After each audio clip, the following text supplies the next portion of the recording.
The sun was barely awake when Amelia Torres unlocked the side door of the Hill County Veterans Clinic. A faint Texas haze lingered over the parking lot, the kind that softened everything into slow motion. Inside, fluorescent lights hummed, coffee brewed, and the day began as quietly as a prayer. Amelia liked mornings like this, predictable, uneventful. She moved through the corridors in gentle rhythm, organizing supply drawers, restocking trauma kits, humming under her breath. To everyone else, she was simply Nurse Torres, calm, polite, never late, never loud. She had a way of making chaos shrink, as if her presence alone could steady a storm. But there were cracks in that calm, small tells only a soldier might notice. When a clipboard hit the floor, she flinched before she smiled. When a patient entered too quickly, she automatically scanned the exit. She never spoke about the war. She'd filed it away under silence. At 34, Amelia had mastered the art of invisibility. She wore her hair tied tight, her uniform pressed crisp, her voice soft enough to calm a startled patient, but firm enough to stop bleeding hearts from spilling over. The staff admired her, but never really knew her. They didn't need to. In a small-town clinic, routine was religion. That morning, Dr. Brian Keller, newly arrived, fresh from residency, noticed her composure. "You never seem nervous," he said as he loaded charts into the system. "Even on Mondays." Amelia smiled without looking up. "Nerves waste time." He laughed, unsure if it was a joke. He didn't know that Amelia had learned to triage fear years ago, somewhere between Kandahar's dust and the sound of mortar. Outside, through the window blinds, the nearby Fort Rayburn training base shimmered in the distance. Every now and then, the dull boom of practice explosions drifted across the fields, nothing unusual for Hill County. Most locals barely noticed. But Amelia always did. She could tell by the echo whether it was a drill or something worse. She poured another cup of coffee, the same way she'd done hundreds of mornings before, when a faint tremor rippled underfoot. The coffee rippled in its cup. The next sound wasn't faint. It was a deep, violent roar that swallowed the horizon. The windows shuddered. Ceiling lights flickered. For one heartbeat, the world froze. Then the alarm screamed. The receptionist shouted, "The base!" Something's happened at the base. Phones began ringing, one, then three, then all at once. The chaos Amelia feared and secretly prepared for had arrived. Without hesitation, she grabbed her trauma bag from under the counter. "Tell Keller to prep the E. I'm going out." The receptionist blinked. Out? Out where? Toward the smoke. She didn't wait for permission. She'd stopped asking for that long ago. Outside, black plumes coiled into the blue sky. The rumble of sirens chased her as she sprinted to her old pickup. Tires screeched against asphalt as she sped toward Fort Rayburn, her hands steady on the wheel despite the shaking earth. As the base came into view, the scale of devastation hit her. A fuel truck had exploded near the motor pool, sending fire through parked vehicles and storage sheds. Soldiers ran in every direction. Others lay motionless on the ground. The air reeked of burning fuel and scorched metal. Her instincts took over.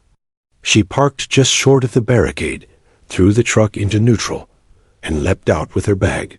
"Medic coming through!" She shouted, though technically she wasn't one anymore. No one cared. The scene was pandemonium. Radios blaring, sirens echoing, men shouting over each other. A young corporal stumbled toward her, eyes wide. "Ma'am, we've got casualties everywhere." "The medics are still inside the perimeter. Then we start here," Amelia said. "Grab whatever supplies you have. Tourniquets first." He hesitated for half a second, then obeyed. Something in her tone, calm, commanding, reminded him of his drill sergeant. Amelia dropped to her knees beside the first victim, a soldier with a shrapnel wound in his thigh. Blood pumped rhythmically through his fingers. She applied pressure, tightened the tourniquet until the bleeding slowed, then shouted, "Next one." The corporal pointed to a man trapped under debris. Together, they lifted a twisted metal beam and pulled him free. "He's breathing," Amelia said, checking his pulse. "We need a stretcher. Move." Her voice carried authority, not panic. Within minutes, others began listening. When a senior sergeant approached, barking for control, he found it already established. "Who's coordinating this?" he demanded. Amelia turned briefly. "I am, Sergeant." "Keep those trucks clear for incoming medevacs." He opened his mouth, then closed it again. Whoever she was, she knew exactly what she was doing. Flames crackled nearby. An explosion popped from a ruptured tire. Amelia ignored it. Her focus tunneled to the rhythm of life and death. Breath, pulse, bleed, breathe again. For a fleeting moment, the sounds of Hill County vanished. She was back in Helmand Province, 7 years ago. Sandstorms, gunfire, her own bloodied hands pressing against a Marine's chest. The smell of dust and diesel. She blinked, grounding herself in the present. The fire was real. The faces were different. But her purpose was the same. Save who you can. Keep moving. By the time the first ambulance arrived, Amelia had stabilized 5 soldiers and improvised a triage line. She scrawled notes on duct tape across their uniforms. Vitals, injuries, priority levels, a habit she'd learned overseas when paper ran out. A medic jumped down from the ambulance, stunned by the organization. "Who set this up?" She looked up, sweat streaking soot across her cheek. "Just a nurse from Hill County." He gave a half-smile. "Remind me to hire you." She didn't answer. Another soldier screamed nearby, and she was running again. When the military commanders finally reached the scene, they saw something that shouldn't have been possible: order rising from chaos. Stretchers arranged in neat rows, wounded stabilized, triage tags accurate. In the center stood a woman in blue scrubs, her hair matted, eyes sharp as razors. "Ma'am, who gave you authorization to lead?" One commander barked. Amelia didn't even look up. "Nobody." "You're welcome." For a moment, silence cut through the noise. Then the commander stepped back, muttering into his radio, "Just keep doing what you're doing." By late afternoon, helicopters churned overhead, ferrying the last critical patients to regional hospitals. The fires were mostly contained. The count was grim, but could have been far worse. Dozens alive, because one woman hadn't waited for orders. When it was over, Amelia stood by the smoking wreckage, her hands trembling for the first time all day. The adrenaline faded, replaced by the weight of memory. She watched the final medevac lift off and whispered to no one, "We made it." Dr. Keller found her there an hour later, covered in soot, still holding her empty trauma bag. "You just saved half that base," he said softly. Amelia gave a tired half-smile. "They saved themselves. I just reminded them how." But Keller saw something deeper in her eyes, the haunted calm of someone who'd lived this before. Back at the clinic that night, after the news reported an unnamed nurse credited with heroic action, Amelia cleaned her instruments in silence. The fluorescent lights hummed as always, but the world felt heavier. She closed the cabinet, turned off the lights, and whispered the promise she once made in the desert: never again. Yet deep down she knew, once a medic, always a medic. And though the town would sleep peacefully, somewhere out there the next siren was waiting, ready to wake the soldier she could never stop being. Smoke clawed at the sky like a living thing, black and angry. The closer Amelia Torres moved toward the wreckage, the more the air thickened with the metallic scent of fuel and blood. The Texas sun blazed overhead, turning every shimmer of heat into a mirage of horror. Sirens wailed across Fort Rayburn, their echoes bouncing between the hangars and barracks. Soldiers ran in confusion, shouting names, dragging hoses, searching for friends. Some were barefoot, others shirtless, all covered in soot and fear. The sound of radios, half static, half desperation, filled the air. Amelia had seen this kind of chaos before. In war, they called it the golden hour, the short window when quick action meant the difference between life and death. Here, it wasn't a battlefield, but it might as well have been. Get those wounded out of the smoke. She yelled, waving two privates toward a clear area near the motor pool. They obeyed instantly, sensing something in her tone: authority, calm, precision. A young soldier stumbled past, his arm burned raw. "Ma'am, a truck, it just blew. There's more fuel lines back there." "Then don't go back," she said firmly. "We treat here." She dropped beside a man clutching his side, his eyes wide with panic. A jagged piece of metal had torn through his ribs. Amelia cut open his shirt, pressed gauze against the wound, and barked, "I need saline, morphine, and a hand." Another soldier knelt beside her, trembling. I'm not trained. You are now," she said. "Press here and don't let go." He followed orders without question. Her voice didn't invite doubt. It commanded trust. Everywhere she turned, there were new cries, new faces. She moved like instinct itself, her mind calculating faster than fear could reach her.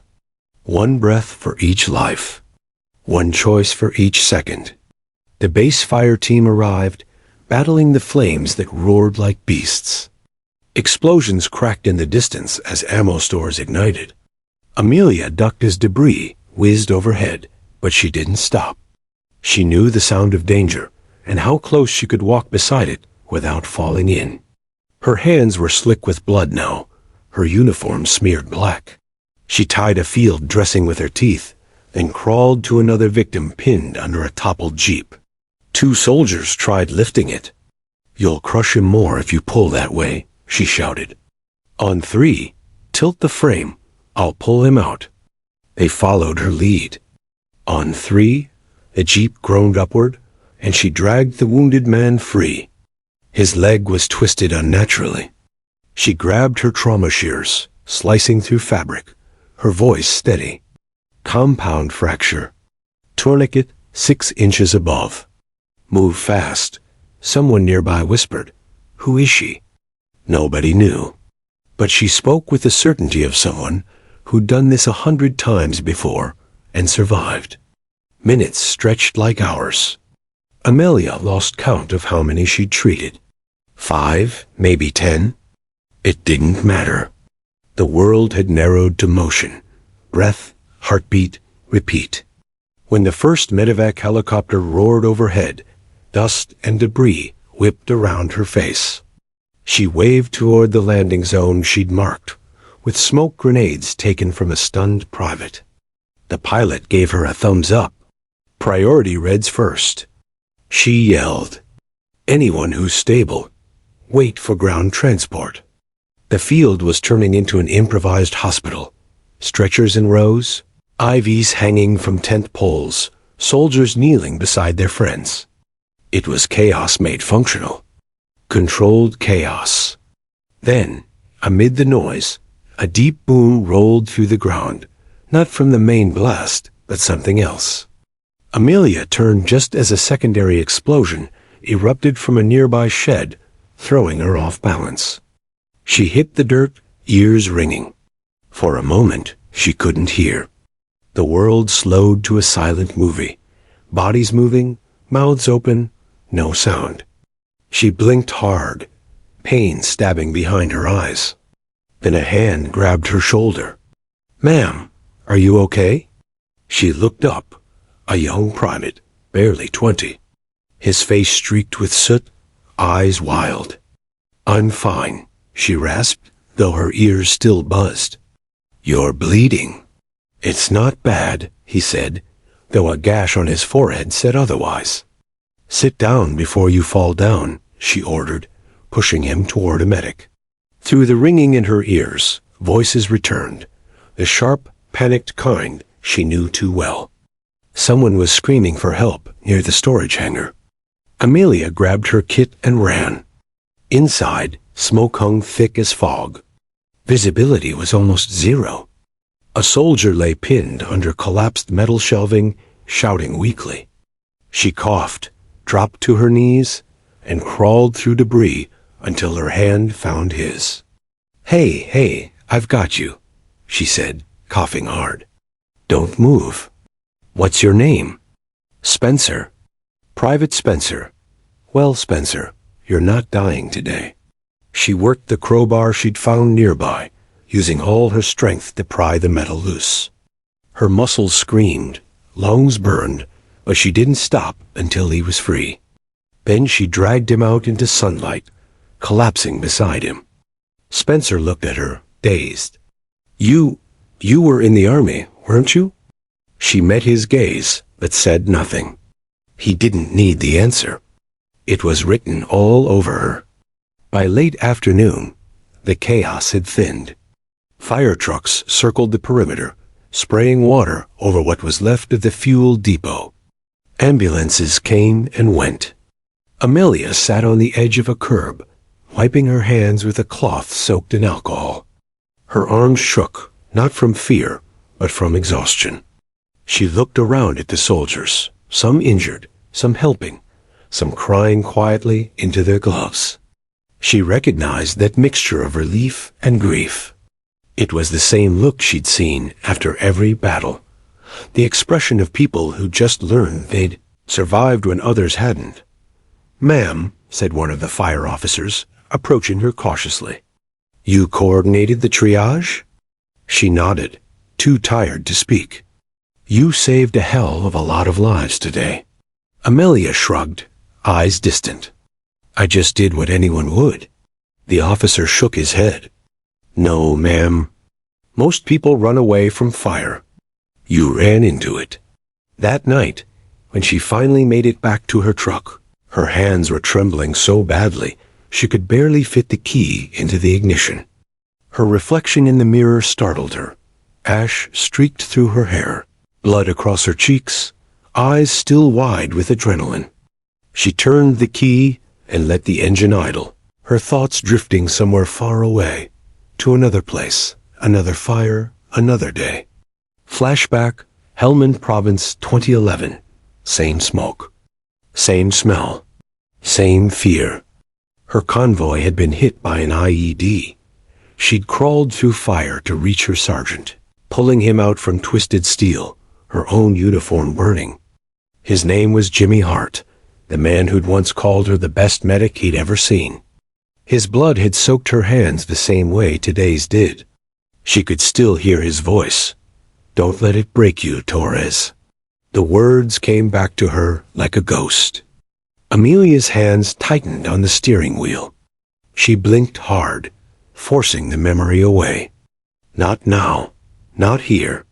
Back at the clinic, long after midnight, she washed her hands again and again, though the stains were gone. The sound of the water running was the only thing keeping her anchored. Her phone buzzed. A message from Dr. Keller. "You okay? News says you saved dozens. Command wants to meet you tomorrow." She stared at the message, then typed back only 2 words. "Just tired." She turned off the phone, sat on the edge of her bed, and closed her eyes. The world outside was silent again, but she knew it was only a pause. Somewhere deep inside, the soldier in her was still awake, listening for the next explosion. By dawn, the fires at Fort Rayburn were mostly out, leaving behind a landscape of twisted metal and blackened earth. Smoke still curled from the wreckage, painting ghostly shapes against the pale morning sky. The chaos of the previous day had quieted into exhaustion. Soldiers sat on curbs, their uniforms torn, faces smeared with ash. The sound of helicopters had faded. In the middle of it all, Amelia Torres stood near a cluster of makeshift tents, a command post hastily set up from cots and folding tables. She'd been awake for nearly 24 hours, her hands raw, her body running purely on adrenaline and muscle memory. Dozens of wounded had passed through her triage zone. 23 stabilized. 5 evacuated by helicopter. 2 lost, 1 at the scene, 1 en route to the hospital. Every number etched itself into her mind, carved deep like names on a memorial. She stood silently, arms crossed, watching as soldiers moved supplies and medics bandaged what remained of the injured. The worst part was always after the noise, when the quiet arrived and left you alone with what you'd seen. A Humvee rolled up nearby, its doors swinging open. Out stepped Colonel Harris, the base commander, his uniform still pressed, his face lined with disbelief. He scanned the scene, taking in the organized triage area, the efficient flow of movement, like something out of a field manual. "Who's running this operation?" he barked. A nearby medic pointed toward Amelia. "That woman, sir. Civilian nurse from the Hill County VA clinic. She took over before we got control." Harris frowned, confused. "A civilian?" The medic nodded. "Yes, sir. But she runs it like she's one of us." The colonel approached her, boots crunching over the scorched gravel. "Ma'am, you're in a restricted area. Identify yourself." Amelia turned slowly, meeting his gaze with calm, unflinching eyes. "Nurse Amelia Torres, Hill County VA. I came when the explosion hit. You were short on medics." He blinked. "You came on your own?" "I heard the blast," she said simply. "There wasn't time to wait for permission." Her tone wasn't defensive, but factual, the way soldiers reported things, just what happened, nothing more. Harris looked around. The triage zones were clearly marked. Casualties tagged and logged. Evacuation priority lists taped to tables.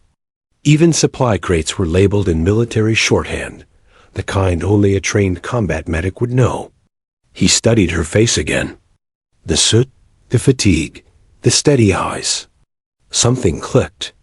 "You've done this before," he said quietly. Amelia didn't answer. She didn't need to. Dr. Brian Keller, who had arrived hours earlier to assist, jogged up with a clipboard in hand. "Colonel, if I may, this woman practically rebuilt your field hospital. She coordinated evac teams, kept vitals on every patient, and saved lives while your medics were still en route." Harris grunted, glancing back at the wreckage. "No disrespect, Doctor, but civilians don't just walk into a blast zone and start commanding soldiers." Amelia's voice remained calm. "Then I'm not no civilians." There was a pause. A strange silence, respect mixed with confusion. Harris didn't know what to make of her. A radio crackled nearby, reporting casualty numbers to Central Command. Harris gave one final nod. "We'll debrief at 0800. Don't leave base without clearance." She didn't argue, just wiped her hands on a towel, turned, and went back to work. Later that morning in the medical tent, Amelia checked 4 lines and adjusted oxygen tanks. The patients were mostly stable now, drifting in and out of morphine sleep. Outside, the Texas air was thick and humid, the acrid scent of burned rubber still hanging like a curse. Keller entered quietly, carrying a cup of coffee. "You should rest," he said. She gave a faint smile. "You sound like me." "I'm serious." "You haven't stopped since yesterday." "I've stopped before," she murmured, "and people died." That silenced him. For a while, neither spoke. The only sounds were the soft beeps of monitors and the distant rumble of cleanup trucks. Finally, Keller asked, "You were in the military, weren't you?" Her eyes flicked toward him. "Why would you think that?" "The way you move. The way you speak. You took control out there like it was natural." She hesitated. The truth pressed against her lips, heavy with ghosts. But old habits, the ones drilled into her bones by the army, held firm. "I was a medic," she said quietly. "A long time ago? In Afghanistan?" She nodded once, eyes distant. Keller exhaled. "That explains everything." "No," she said softly. "It explains nothing." Before he could ask more, a soldier burst into the tent. "Colonel wants the casualty reports updated now." "I'll do it," Amelia said, grabbing her notepad. Keller watched her go, the way she straightened her shoulders before stepping outside, transforming from weary nurse to commander again. It was a mask she'd worn for years, and it still fit perfectly. Command briefing. 0800 hours. Colonel Harris sat at the folding table, surrounded by senior officers and medics. The base smelled faintly of coffee and disinfectant, the scent of war without the war. He scanned the casualty list. 37 wounded, 7 critical, 2 deceased. Considering the blast radius, that number should be triple. Whoever set up this triage knew exactly what they were doing. Major Collins, head of base logistics, replied, "Sir, that was Nurse Torres. We ran her name through the base visitor list. She's not on it." "She wasn't invited," Harris said. "She volunteered." Collins frowned. "Sir, she also used military trauma codes, not civilian ones. And she requisitioned a medevac under an emergency call sign that hasn't been active since." He paused, scanning his notes. "Since Kandahar, 2012. Harris looked up sharply. "Kandahar?" "Yes, sir. That call sign belonged to a unit called Echo Med 6. She must have served with them." The room went quiet. Even in the military, the medics of Echo Med 6 were legends, known for saving entire platoons under fire. Harris leaned back, muttering to himself, "So that's who she is." Meanwhile, outside, Amelia sat by the ambulance bay, washing blood from her arms with bottled water. The red swirled into the dirt, staining the ground before disappearing into the dust. She didn't feel proud. She didn't feel heroic. She felt tired. The kind of tired that no sleep could fix. A young soldier approached, hesitating. "Ma'am, one of the guys you treated, Private Spencer, he's asking for you." Amelia nodded, rising slowly. Her knees ached, her back stiff. Inside the recovery tent, Spencer was awake, and 4 in his arm, leg wrapped in fresh bandages. When he saw her, his face broke into a weak grin. "You again." "The angel in scrubs." "Hardly," she said with a faint smile. "You saved my life," he whispered. "I heard the colonel saying they didn't even know who you were." "That's fine," she said. "I'm not here to be known." He frowned. "You sound like my dad." He was in the course, never talked about it. Amelia's eyes softened. "Some things don't need words. They just stay with you." He reached for her hand. "Thank you, ma'am." She squeezed gently, then walked out before the tears she felt could reach her eyes. Outside, the rising sun caught her face, streaked with fatigue, shadowed with memories. Around her, the base hummed with recovery, soldiers moving in quiet synchronization. It looked almost peaceful now, but Amelia knew peace was temporary. It always was. As she walked toward the temporary headquarters, a voice called from behind. "Nurse Torres. Colonel wants to see you." She stopped mid-step, exhaled slowly, and turned. "Tell him I'll be right there." For the first time since the explosion, Amelia straightened her uniform, wiped the soot from her face, and squared her shoulders. She'd faced generals before. She'd faced fire, loss, and the worst of war. A debriefing wouldn't scare her. Still, as she walked toward the tent where the commanders waited, she felt the old weight settle on her chest, the familiar pressure of being a soldier again. Only this time, she hadn't enlisted. The war had found her anyway. The debriefing tent was cold, despite the Texas heat outside. A single fan hummed weakly, moving hot air around the cramped space. Colonel Harris sat behind a folding table, stacked with files, reports, and steaming coffee. His uniform was immaculate, but his expression was tired. Across from him sat Amelia Torres, hands folded in her lap. She'd cleaned up hair tied back, fresh scrubs, but her eyes still carried the night's fatigue. "Miss Torres," Harris began, "first off, on behalf of the United States Army, thank you. You saved lives yesterday, dozens, from what my reports say." Amelia nodded slightly, not meeting his eyes. Praise had always made her uncomfortable. Harris leaned forward. "But we need to understand who you are. You used restricted military triage codes, commandeered a medevac frequency inactive for over a decade, and gave orders to enlisted soldiers who followed without hesitation. That's not something a civilian nurse learns from a VA clinic." Amelia took a slow breath. "No, sir. It isn't." He studied her. "You served, didn't you?" "Yes, sir." "What branch?" "Army. Combat Medic, Echo Med 6. At that, Harris leaned back in his chair. "Echo Med 6. I knew that sounded familiar. You people were legends in Kandahar." Her eyes flicked upward. "Legends don't cry in the dark, Colonel." He paused, unsure how to respond. Amelia continued, her tone distant, like she was reading from an old memory. "We were stationed outside Forward Operating Base Falcon, near Arganda Valley. Constant ambush, IEDs on every road. We patched men up with what we had, sometimes just gauze, morphine, and hope. But we kept them alive." Harris nodded slowly.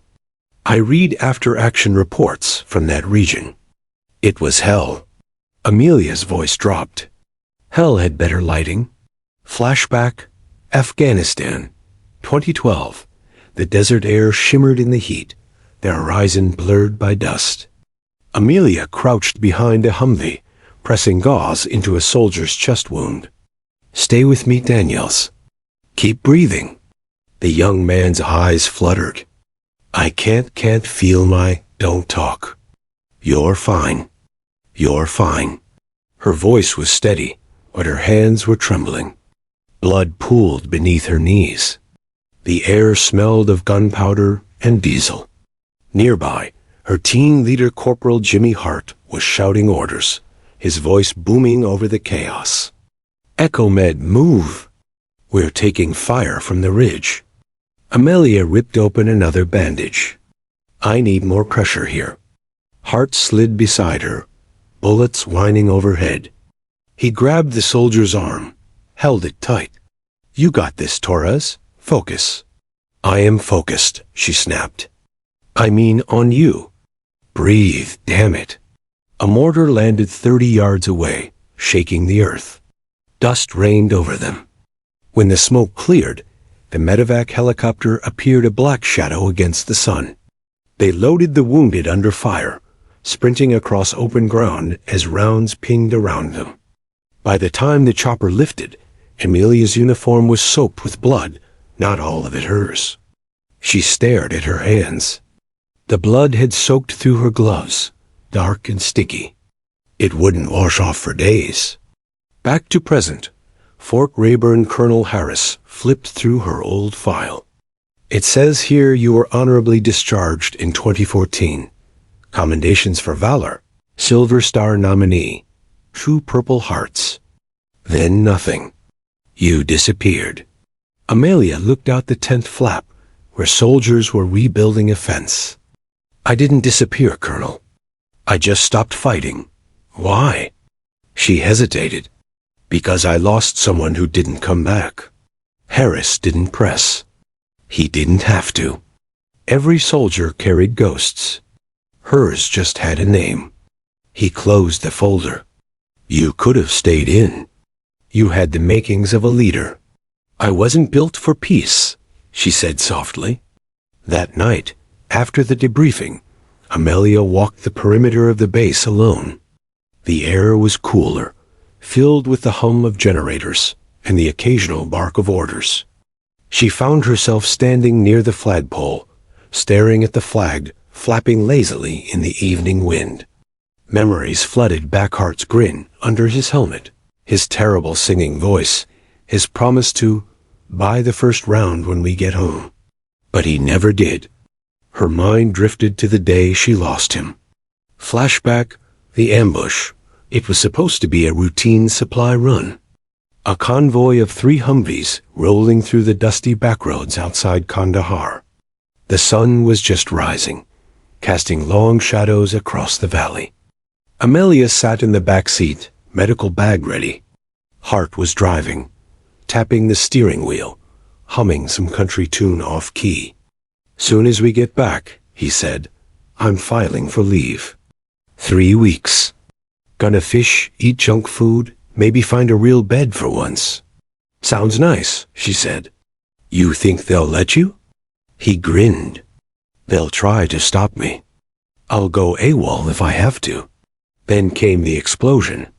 The first IED hit the lead vehicle. A roar of fire and dust swallowed the convoy. The blast threw their Humvee sideways, shattering the windshield. When Amelia came to, her ears were ringing, the world spinning. Smoke, screams, the smell of burning rubber. Hart was slumped over the wheel. "No," she whispered, shaking him. "Jimmy, come on, wake up." He groaned weakly, blood trickling from his temple. "Torres, stay with me. Don't close your eyes." But before she could drag him out, another explosion ripped through the ground. The shockwave knocked her back, and everything went black. When she woke again, she was in a field hospital, 4 in her arm, ribs fractured. Hart hadn't made it. She'd gone home 2 weeks later. Her uniform folded neatly in her duffel. Her medals tucked away in a drawer she never opened again. Present, Fort Rayburn, 2025. Amelia sat on a cot, staring at the scars on her hands. Each one was a reminder of someone she couldn't save. Outside, the sky turned purple as the sun sank low. Dr. Keller entered quietly, carrying 2 mugs of coffee. "Colonel says they want to interview you for a press release. You're kind of a hero right now." She shook her head. "Heroes don't exist. Just survivors." He sat across from her. "You ever talk about it? Afghanistan?" "No," she said simply. "Talking doesn't change what happened." He studied her for a moment. "You know, people hear soldiers, they listen to you. You give them something they understand. Maybe that's why the colonel's interested." She smiled faintly. "Commanders don't like unpredictables. And that's all I am." He chuckled softly. "Maybe, but sometimes the unpredictable ones save everyone else." She looked up at him, eyes tired but warm. "That's the problem, Doc. They save everyone else, never themselves." As night deepened, the bass quieted again. Somewhere, a soldier strummed a guitar. Laughter rose faintly from the barracks. Life was returning in its own fragile way. But Amelia couldn't sleep. She lay awake, staring at the canvas ceiling of her tent, hearing echoes of old voices' heart, shouting over gunfire, medevac blades chopping the air, the endless refrain of "Stay with me." She whispered into the darkness, "I stayed. Jimmy, I stayed." Tears she hadn't allowed herself in years finally came. Silent, heavy, cleansing. And as the first hints of dawn painted the sky, she sat up, wiped her face, and whispered to herself, "It's time." Whatever that meant, she didn't know yet. But deep down, something old inside her had stirred. Something she thought was buried in the sands of Kandahar. The medic was waking up again. The sun rose hard over Fort Rayburn the next morning, washing everything in a harsh gold light that exposed what the night had tried to hide. The burned vehicles still sat like skeletons on the tarmac, cordoned off by yellow tape and guarded by MPs. The scent of char and fuel hung heavy, mixing with the metallic tang of blood that no amount of bleach could mask. For most of the base, it was cleanup day. For Amelia Torres, it was the beginning of something darker. She woke stiff and sore, her body reminding her of every minute of the chaos from 2 days before. When she stepped outside her tent, she noticed something new. Unmarked black SUVs parked by the command center. Men in plain fatigues moved with quiet precision. Not medics, not engineers, investigators. CIDs here, Dr. Keller muttered as he passed her, holding a clipboard. Criminal Investigation Division. When they show up this fast, it means someone's asking hard questions. Amelia watched them move, scanning every angle, photographing debris, taking notes. They think it wasn't an accident. Keller sighed. They always say they're just checking protocol. But I've been around long enough to know that tone. They're hunting someone. Inside the command tent, Colonel Harris stood over a table cluttered with maps, photographs, and casualty charts. Across from him sat 2 SEAD officers, Major Lydia Crane, sharp-eyed and cold-voiced, and Agent Derek Vaughn, a quiet man whose gaze missed nothing. Crane slid a file forward. Preliminary analysis shows the explosion originated near the motor pool, under a fuel transport. But the ignition source wasn't electrical or mechanical. Meaning? Harris asked. Meaning, she said. Someone put it there. Harris frowned. A bomb? Vaughn nodded. Military-grade composition C4. Small charge, big result. Whoever did it knew exactly how to maximize the damage. Harris swore under his breath. We lost soldiers. Good people. And yet, Crane said, glancing through her notes, one civilian showed up minutes after the blast. Organized triage, accessed restricted comms, and ran the response like a combat unit. Harris's jaw tightened. You're talking about Nurse Torres? Yes, Crane said flatly. We'd like to speak with her. The interrogation, an hour later, Amelia sat across from the investigators in a windowless room. A paper cup of coffee sat untouched in front of her. Her posture was calm, but her eyes flicked occasionally to the mirrored wall, old instincts alerting her that someone else was watching. Major Crane leaned back. Miss Torres, you responded quickly. Too quickly, some might say. Amelia tilted her head. I was nearby. Heard the explosion from the VA clinic. How far is that? 4 miles. Crane raised an eyebrow. You got here in under 8 minutes. Impressive. I didn't stop for lights. Vaughn glanced at his notes. You also used medevac call sign Echo Med 6. That unit's been active since 2012. How'd you know that code?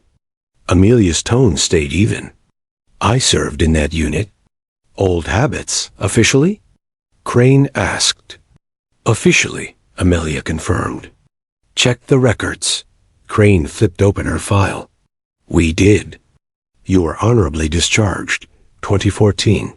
No disciplinary issues, no pending investigations. But your service record has several redacted pages. Care to explain? Amelia's silence stretched long enough to make Vaughn shift in his seat. Finally, she said, I can't explain what I'm not allowed to remember. Crane narrowed her eyes. You're not under oath, Miss Torres, but you should understand the seriousness of this situation. This wasn't a training accident. Someone planted an explosive inside a secure U.S. Army installation. And you, a civilian, appeared before the military's own first responders.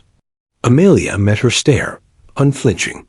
You think I set the bomb? No, Crane said after a beat. I think you know who did. Amelia leaned forward slightly, her voice dropping. If I knew who did this, Major, they wouldn't still be breathing. The silence that followed was heavy and electric. Vaughn looked at Crane, but she didn't push further.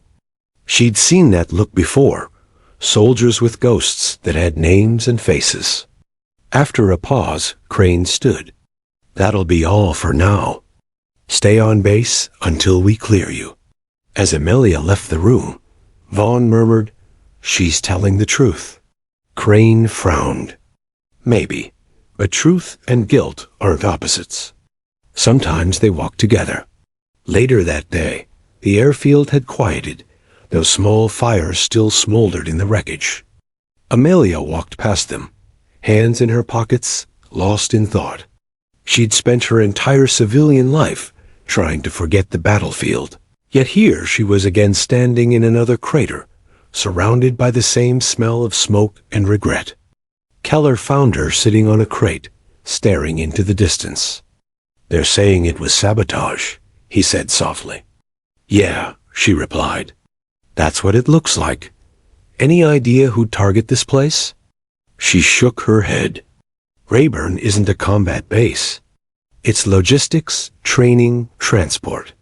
That kind of target only makes sense if someone wanted to send a message. Or cover something up, Keller added. Amelia looked up. "What do you mean?" He lowered his voice. One of the soldiers killed in the blast, Staff Sergeant Heller, was running an equipment audit. I overheard a captain say he'd flagged missing munitions from inventory. Weeks ago. Her brow furrowed. Missing. Explosives? Yeah, the same type used in the blast. Amelia stood slowly, that familiar cold feeling returning to her stomach. "You're saying someone used stolen military-grade explosives to blow up their own base?" Keller nodded grimly. "And if that's true, the person who did it had access. Someone on the inside." Nightfall as the base lights flickered on. Amelia found herself drawn back to the triage site, the place where it had all started. The ground was still scorched. Bloodstains had been washed away, but she could still see them. She knelt down, touching the dirt where she'd knelt 2 days before to save Private Spencer's life. That's when she saw it, a small metallic glint half buried near the blast line. She brushed away the dirt and pulled out a fragment of a detonator, partially melted but still intact. Her heart skipped. She turned it over in her hand. The casing was stamped with a serial number, faint but visible. Echo Med Property. Her breath caught. That serial prefix. She recognized it. It was the same series used for supply crates back in Kandahar, the ones her old unit handled during medevac operations. "What the hell?" she whispered. "Ma'am?" A soldier's voice startled her. She slipped the fragment into her pocket before turning. "Nothing," she said quickly. "Just cleaning up." The soldier saluted and walked away. Amelia stared into the darkness, pulse racing. That fragment didn't belong here, not unless someone had smuggled it out years ago. But why? And how had it ended up at Fort Rayburn? Only one possibility made sense. Someone connected to her past was here. Someone from Echo Med 6. The visit hours later, long after most of the base had gone quiet, a knock sounded at her tent. "Come in," she called. Colonel Harris stepped inside, carrying a file. "Torres, CID's ruling this an intentional act. They're locking down the base. No one leaves, no one comes in." She nodded. "That's smart." He hesitated, then handed her the file. "There's something you should see. One of the victims. You might recognize him." Amelia opened the folder. A photograph stared back at her, grainy, taken from a personnel badge. The name beneath it made her blood run cold. Sergeant Cole Hart, Jimmy Hart's younger brother. Her hands trembled slightly. "He was here?" Harris nodded. "Transferred 2 months ago. Logistics Division. He was on duty at the motor pool when the blast hit." Amelia's throat tightened. "Was he?" "Critical condition. Burn injuries, shrapnel trauma. He's alive. Barely." Her heart pounded. Hart's brother. The last connection to the man she'd lost in Afghanistan, now caught in the same kind of destruction. "Where is he?" she asked. "Base infirmary. But he's sedated and under guard. Sid says he might have information about the missing explosives." Amelia's voice hardened. "Then I need to talk to him." Harris hesitated. "They're not authorizing visitors." She met his eyes. "You know I'm not asking permission." He sighed. "Torres, whatever you're planning." "I'm not planning anything," she interrupted. "I'm just done letting other people die in silence." She left before he could stop her. Outside, the night was thick and silent. Somewhere beyond the barracks, thunder rolled in the distance. Or maybe it wasn't thunder at all. The rain began after midnight. A slow, steady drizzle that washed the soot from the streets, but couldn't rinse away the tension that hung over Fort Rayburn. Spotlights flickered across the compound, illuminating soldiers on patrol, rifles slung, eyes sharp. Inside her tent, Amelia Torres sat awake, boots laced, jacket zipped. Her pulse thudded in her temples. She hadn't slept since the explosion, and the fatigue had settled deep into her bones. But it didn't matter. Not now. The detonator fragment lay on her cot beside a flashlight. She'd cleaned the soot off it earlier, and could now see the stamped serial clearly. EM61732. EchoMed 6, she whispered. Her old unit. Her past. And now one of their supply parts had surfaced in an explosion on American soil. The coincidence was too sharp to ignore. Then came the name that had cut deeper than the blast itself. Cole Hart, the younger brother of Corporal Jimmy Hart, her best friend, her lifeline during the endless months in Kandahar. She hadn't seen Cole since Jimmy's funeral. A boy back then, just barely 19, lost in his brother's shadow. Now he was a soldier, and somehow he was lying in a hospital bed at the center of all this. She tucked the detonator piece into her pocket, pulled on her cap, and stepped into the ring. Infirmary ward, 137 hours. The military infirmary sat on the far side of the base, guarded by 2 MPs. Through the windows, soft white light glowed against the dark, sterile, quiet, controlled. Amelia approached from the rear path, where the cameras didn't reach. Years of fieldwork had taught her more than just how to save lives. Sometimes you learned how to move unseen. She slipped in through the side entrance, where the cleaning crews stored supplies. The halls were still, the faint hum of ventilators echoing faintly from the patient rooms. When she reached the guarded section, she spotted 2 MPs stationed outside room 12B. Both were half asleep, shifting their weight, rain dripping off their ponchos. Amelia took a deep breath, adjusted her badge, and strode forward confidently. The kind of stride that made people step aside without thinking. "Evening," she said calmly, flashing her VA nurse credentials. "I'm Torres. Dr. Keller requested I check vitals on Sergeant Hart before the next morphine rotation." The younger guard blinked. "I thought he was on restricted. Orders changed an hour ago," she interrupted smoothly.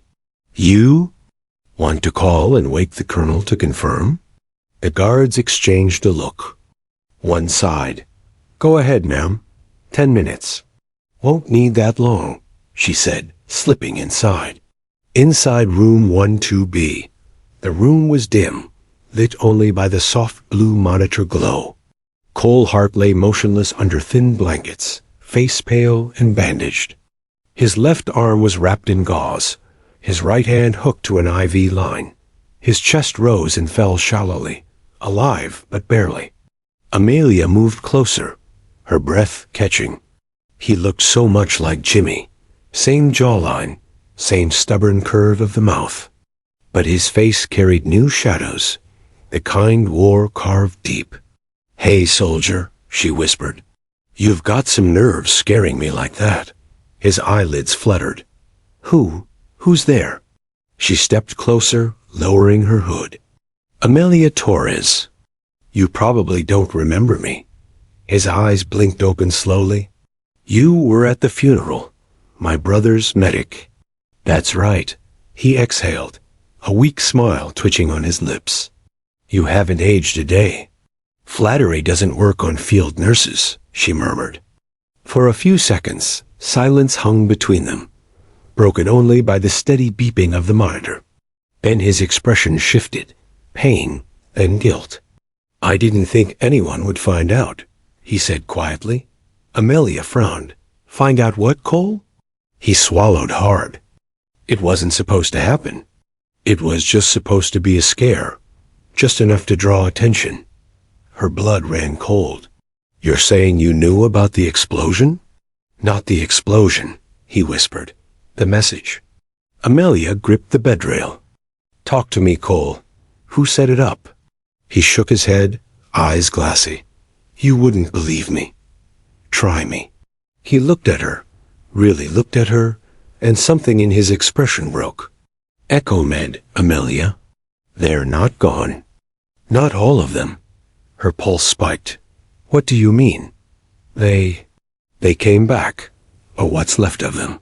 Some of the guys from Kandahar, the ones who went private after we left.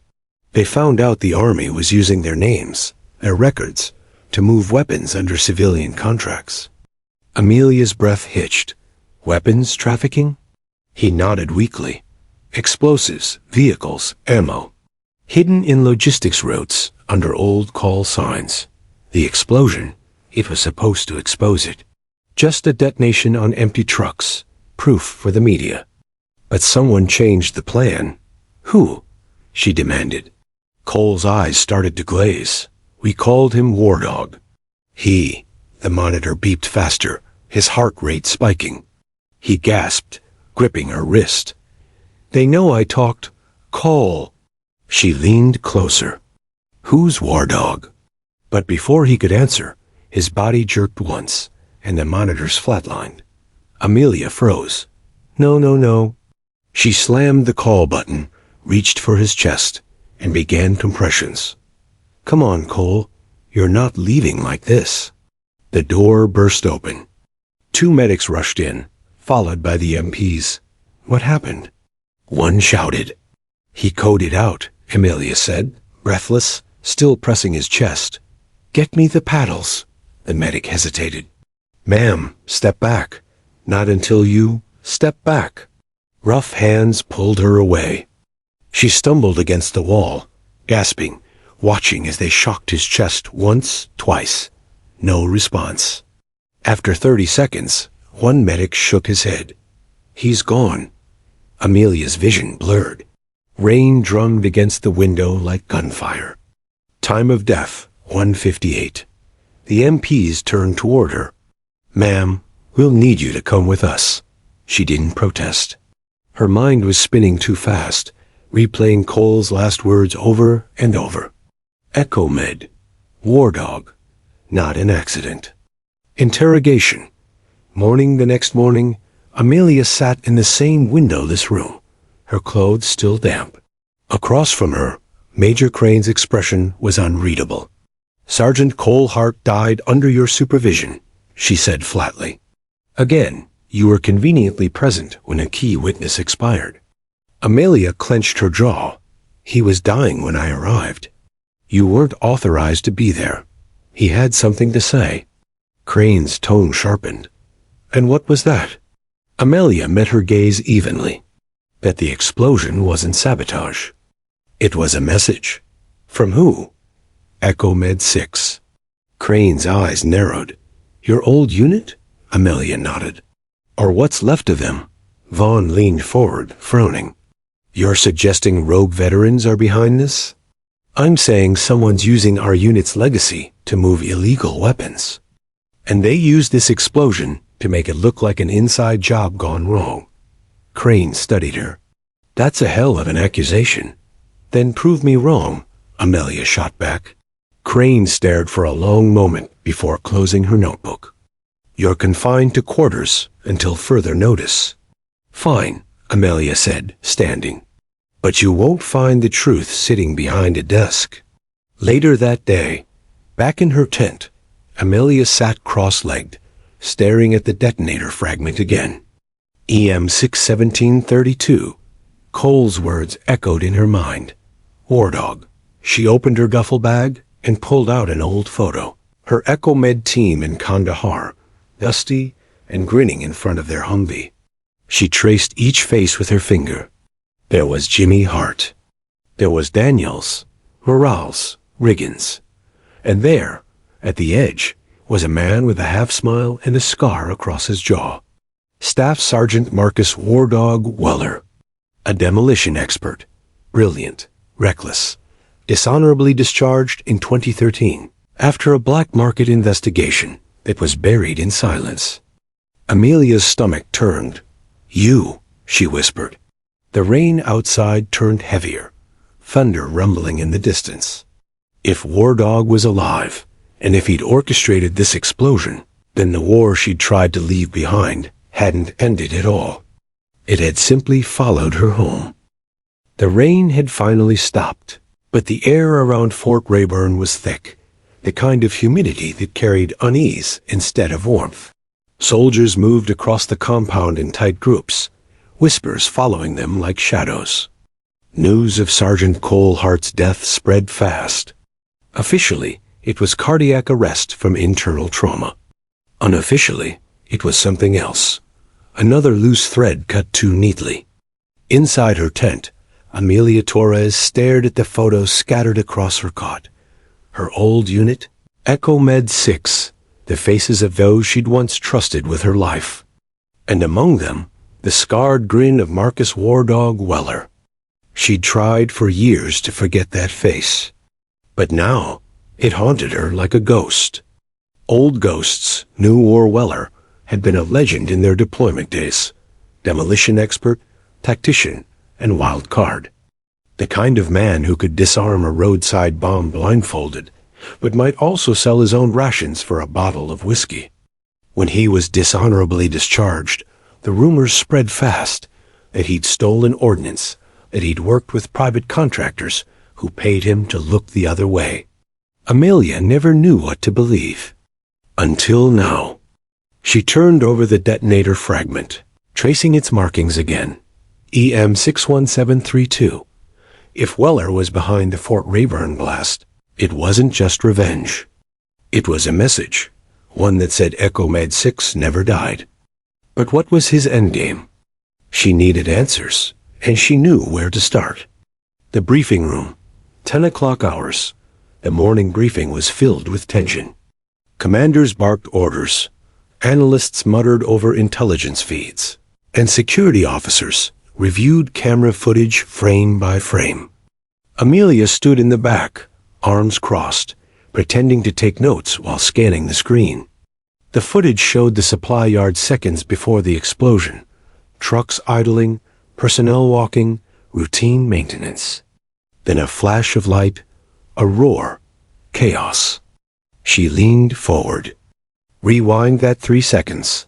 The analyst hesitated, then complied. A figure in civilian clothes crossed between the trucks. Heavy build, cap low, jacket zipped. Amelia's breath caught. Freeze it. Zoom in. The image blurred as it magnified. But even through the pixelation, she recognized the stance. Shoulders squared, head tilted slightly left. Weller always stood like that. Major Crane noticed her reaction. Something to add, Torres? She forced her voice steady. That man, I think he's Marcus Weller, former Echo Med 6, discharged in 2013. Crane arched a brow. You're saying a disgraced demolitions expert infiltrated our base? Not infiltrated, Amelia said. Recruited. Murmurs spread through the room. Crane frowned. Explain. Fort Rayburn's reconstruction contracts were handled through Hollister Defense Logistics, right? Yes. Weller worked for Hollister 2 years ago, under a new name. Marcus Wells. He handled blast testing and material recovery for the Southwest Training Division. Crane's face hardened. You have proof of that? Amelia nodded. VA database. He used my unit's code as reference for employment clearance. Crane exchanged a glance with Vaughn. That's a serious claim, Sergeant. I'm not claiming, Amelia said. I'm confirming. After the briefing, Crane dismissed her with a warning glare. Stay clear of this investigation, Torres. You've already crossed enough lines. But Amelia had no intention of stopping. She returned to her quarters, pulled her encrypted drive from her duffel, and connected to the base's local network. Within minutes, she bypassed the firewall, old habits from the field still sharp. Come on, Weller, she murmured, typing his old call sign into the system. War Dog 73. A list of old classified dispatches popped up, most restricted, some archived. One caught her eye. Logistics Report Echo Med 6, redacted. Date: the 14th of June 2013, extraction compromised. Operative War Dog reclassified as civilian asset. Status: active. Her fingers froze. Active. That meant he hadn't just been discharged. He'd been repurposed. Weller wasn't rogue. He was protected. The civilian warehouse that evening. Amelia hitched a ride with a supply convoy under the guise of delivering medical shipments. The trucks rolled out of Fort Rayburn's gates at sunset, taillights glowing red in the mist. 30 minutes later, they reached the Hollister Defense Warehouse, an old steel facility surrounded by chain-link fences. When the convoy stopped for inspection, Amelia slipped away into the shadows, her cap pulled low. The warehouse lights flickered, casting long skeletal shadows across rows of crates. She scanned the labels: fuel canisters, spare vehicle parts, construction tools. But near the back, she found something else. Crates marked EN6 salvage. Her heart pounded. She pried one open with a crowbar. Inside were detonator components identical to the fragment she'd found at the blast site. And on the inside lid, scribbled in marker, were 3 words: Echo never sleeps. The sound of footsteps made her freeze. A deep voice echoed through the aisle. You always did dig too deep, Doc. Amelia turned slowly. There he was, Marcus Weller. Older, thicker around the shoulders, but unmistakable. The scar along his jaw caught the light like a knife edge. She didn't move. I should have known. He smiled faintly. You should have stayed out of it. You killed Cole Hart. He shook his head. I didn't have to. He got himself killed trying to play whistleblower. The moment he opened his mouth, the suits upstairs decided he was expendable. Upstairs? She repeated. You really think this is about me, Torres? Weller said, stepping closer. We're just pawns. The Army outsourced too much. Private defense, logistics, weapon testing. They used our names to cover their tracks. I just returned the favor. Amelia's voice was sharp. By blowing up your own? His expression hardened. By exposing the lie. She stepped back, heart racing. You're delusional, am I? He pointed toward the crates. Those detonators, they're all military grade. Stolen, rebranded, hidden in plain sight. I didn't start this fire, Torres. I just made sure people saw the smoke. A shout echoed from outside. Patrols returning. Weller turned toward the exit. You've got 30 seconds before they find you. Take what you need and disappear. Why warn me? She asked quietly. He paused. Because once they realize you talked to Cole, you're next. Then he vanished into the dark, leaving her standing amid the crates, heart hammering. Back at Fort Rayburn, she returned just before dawn, exhausted and shaken. The guards barely glanced at her fake clearance papers. Her medic uniform bought her more invisibility than any disguise ever could. In her tent, she spread the evidence across her cot. Photos of the crates, serials, fragments, proof. But even as she stared at them, A deep unease settled in her chest.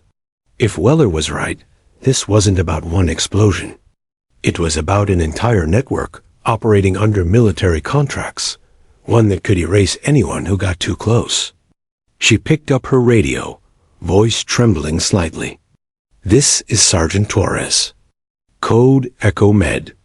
I need a secure line to Washington, ASAP." Static answered. Then a male voice she didn't recognize said softly, "Sergeant Torres, you shouldn't have gone to that warehouse." Her breath caught. "Who is this?" But the line went dead. The warning that night, Amelia found a sealed envelope slipped under her tent flap. Inside was a single photo, the warehouse engulfed in flames. Someone had burned the evidence. On the back of the photo, scrawled in black ink, were 3 words: "Echo knows everything." She clenched the paper in her fist, the edges cutting into her skin. For the first time, Amelia realized what she was really up against. This wasn't just about finding the truth anymore. This was about surviving it. The night air over Fort Rayburn was still, deceptively calm. Amelia Torres stood alone at the perimeter, rain-slicked boots on the gravel, eyes scanning the shadows. In her hand, she clutched the photo Weller had left, the warehouse in flames, a warning, and a puzzle, all at once. She knew what she had to do. If Weller's network had been active for years, hiding behind military contracts and civilian covers, the Army wasn't going to stop him. The only way to protect future lives, the only way to honor Coalhart's death, was to go rogue, just as she had once gone rogue in Kandahar. Planning the strike inside her tent, Amelia spread out the evidence: detonator fragments, crate photos, and her encrypted files from the base network. Her fingers hovered over her laptop keyboard, reviewing data. Each line, each serial number, each shipment record connected to Hollister Defense Logistics was another thread leading back to War Dog. Her plan wasn't simple. Infiltrate the private contractor, capture proof of Weller's operations, and deliver it directly to military intelligence, without anyone knowing she had been involved until it was too late. She pulled out her old combat medic kit. Trauma shears, syringes, tourniquets, the same kit she had carried across deserts and battlefields. She packed it carefully, like a surgeon preparing for a delicate operation. Her phone buzzed. A secure, encrypted message flashed. "We know you're moving. Stay sharp." Anonymous. She didn't respond. She didn't need to. Her instincts told her someone was watching. Someone, perhaps, on her side. Infiltrating Hollister Defense. 3 hours later, Amelia was at the Hollister warehouse, under cover of darkness. The facility loomed like a fortress, high fences, floodlights, and cameras that tracked every movement.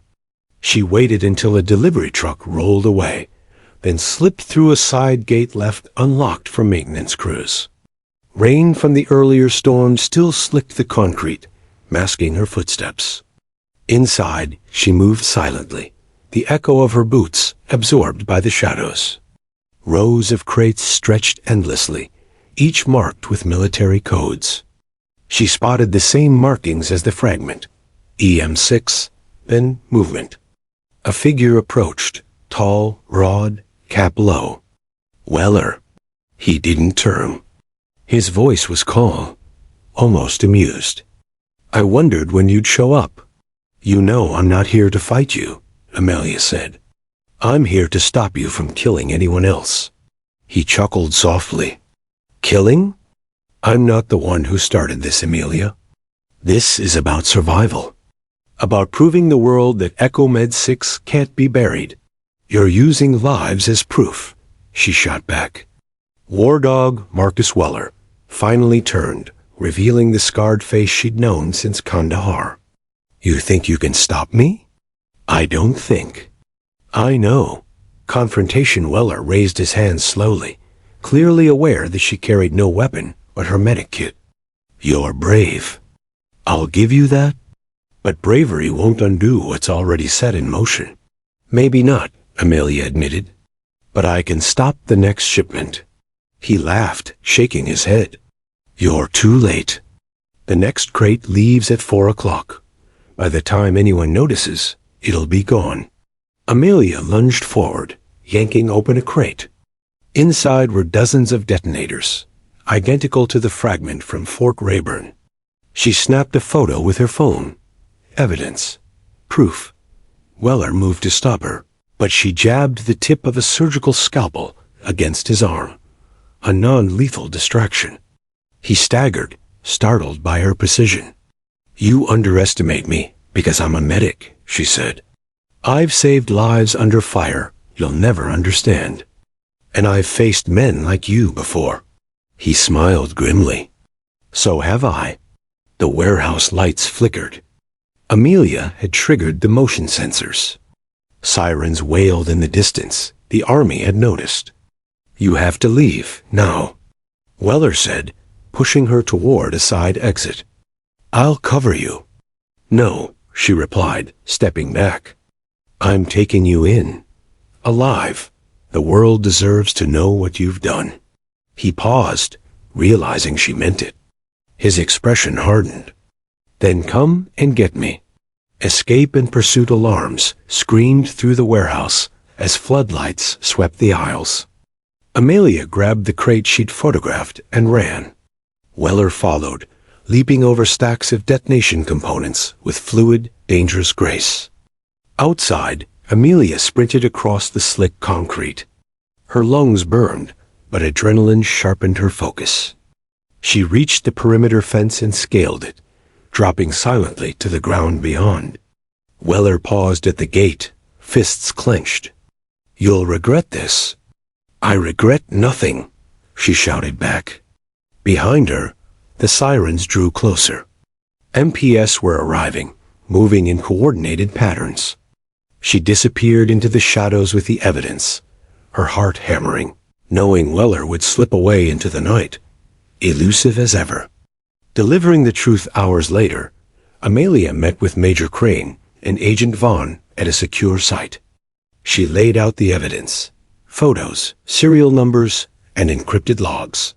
Crane studied it in silence, expression unreadable. Then she looked up. You did this alone? I did what needed to be done, Amelia said simply. Vaughn nodded slowly. This is enough to bring down Hollister Defense's illegal operations. Weller may escape, but his network won't. Crane leaned back, exhaling. You risked everything, your career, your life, to do the right thing. You've proven Echomed 6 still lives, just not in the way people expect. Amelia smiled faintly, thinking of her old team. Echo never dies, indeed. The aftermath.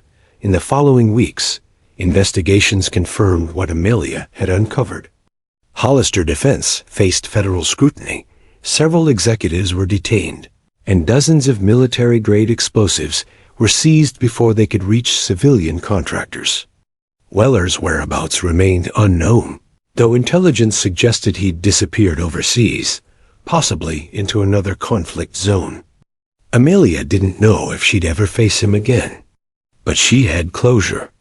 For Cole Hart, for Jimmy, for every life she'd touched and saved. She returned to her civilian duties at the VA, but the battlefield never fully left her. She carried scars, yes, but also the knowledge that courage didn't require uniform. Sometimes it simply required showing up and refusing to walk away. Reflection one evening, Amelia stood at the Fort Rayburn flagpole, watching the sun sink behind the mountains. She traced her fingers along the engraved plaque at the base. To those who serve, and to those who protect the lives of others, your courage is eternal. A small smile touched her lips.